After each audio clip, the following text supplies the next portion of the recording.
Good morning everyone, welcome back to our new blog. এখন বাজছে সকাল 6:30 7টার মতো।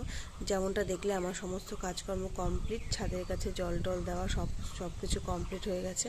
এখন আমি নিজে ফ্রেশ হওয়ার পর সিম্বার টিফিন করব, খাবার করব, করে ওকে রেডি করব, স্কুল পাঠাবো। 8:30টায় ওর স্কুল থাকে।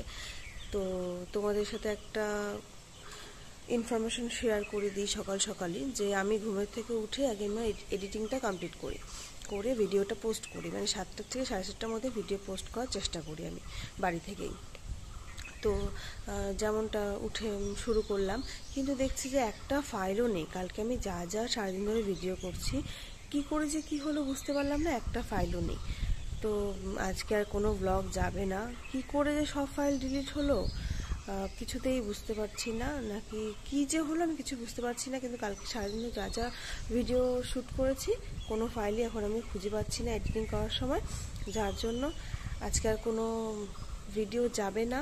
আমি চেষ্টা করব কয়েকটা শর্টস ভিডিও দেওয়ার জন্য, যদি পারি তো নিশ্চয়ই শর্টস ভিডিও দিয়ে দেবো। আর আজকে সারাদিন ধরে শ্যুট করছি, কালকে আবার ব্লগ। আর তোমাদেরকে দেখিয়ে দিই, আমার ছাদের কাছে টমেটো হয়েছিল, সে টমেটো তুলে নেওয়া হয়েছে। আবার দেখো টমেটো হচ্ছে, এই যে আবার টমেটো হচ্ছে, এই যে হয়েছে। আর এই যে একটা সাদা ফুল গাছ, এত ফুল হচ্ছে। এই সাদা ফুল গাছটা আমি লাগিয়েছিলাম আমার মায়ের বাড়িতে নিয়ে যাওয়ার জন্য, কিন্তু সেখানে আর নিয়ে যাওয়া হয়নি। ওই ভুলে যাওয়ার সময় নিয়ে যাওয়া হয়নি। তো আমার এখানেই হয়ে আছে, হতে এখন দেখো কি ফুল হচ্ছে, ভীষণ ফুল দিচ্ছে এই গাছটা। আর এই যে আমার বেলি ফুলের গাছ, যেটা আমার খুব শখের বেলি ফুলের গাছ, এই যে কড়ি একদম কুড়িতে ভরে গেছে, ফুলও ফুটছে। এই যে ফুলও ফুটছে, এত সুন্দর গন্ধ। এই যে আর একটা ফুল ফুটেছে, এই যে ফুলে একদম ভরে গেছে, এত সুন্দর গন্ধ যেন এখানে এসে দাঁড়ালে মন ভালো হয়ে যায়।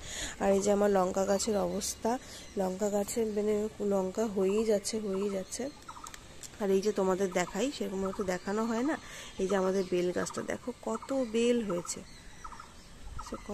হয়েছে, নতুন পাতাও গজিয়েছে।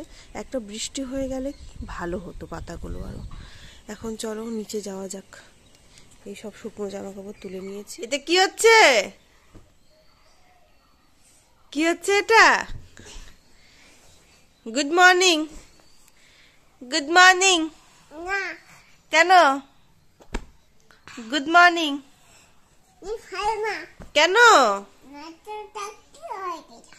আমি কি হয়ে গেছি?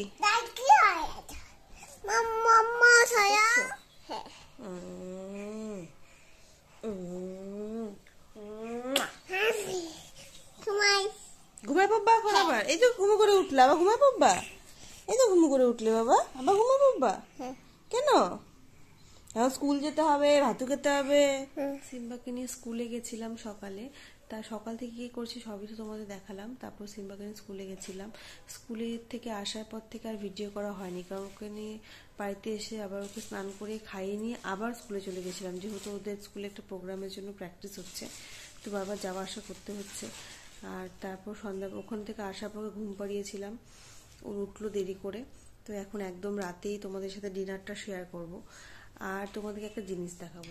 তো এতদিন আমি এই আমার ব্যবসার জায়গায় যে ঠাকুরটা রাখি, সেটা আমি এখানে সেখানে এমন করে রাখতাম আগে, কোনো মতো এই জায়গাটাতেই কোনো মতো একটু কষ্ট করে রাখতাম, বা কোনো সময় এটার ভেতরেতেও রাখতাম। তো এখন আমি এটা অর্ডার দিয়ে এনেছিলাম। এটার একটা শর্ট ভিডিও করেছিলাম, কিন্তু সেটা পোস্ট করতে পারিনি। যাই হোক, তো এটা আমি এক সেকেন্ড, এটা আমি আজকে সেট করে নিলাম। সেট করে নিয়ে কিন্তু একটা প্রবলেম হচ্ছে, সেটা আমার এই চিত্রপটটা এখানে ঢুকছে না। যাই হোক, আমি এটা তাও ওটা ওখানেই থাকবে, কারণ এটা আমি সরাতে পারবো না। একটা নিজের মনের ব্যাপার আছে, তো এটাতে আমি প্রথম পুজো করেছিলাম, এটা সরাতে পারবো না। এখানে আমি কোনো সময় একটা গণেশ ঠাকুর এনে এখানে বসাবো, আর এখানে যেমন ধূপকাঠি প্রদীপ জ্বালাই সেরকম জ্বালাবোই। তো কেমন হয়েছে তোমরা সবাই কমেন্ট করে জানিও। আজকে আমাদের রাতে ডিনার হচ্ছে বাটার নান আর চিকেন কষা। এটা দিয়ে আজকে আমাদের রাতে ডিনার হবে।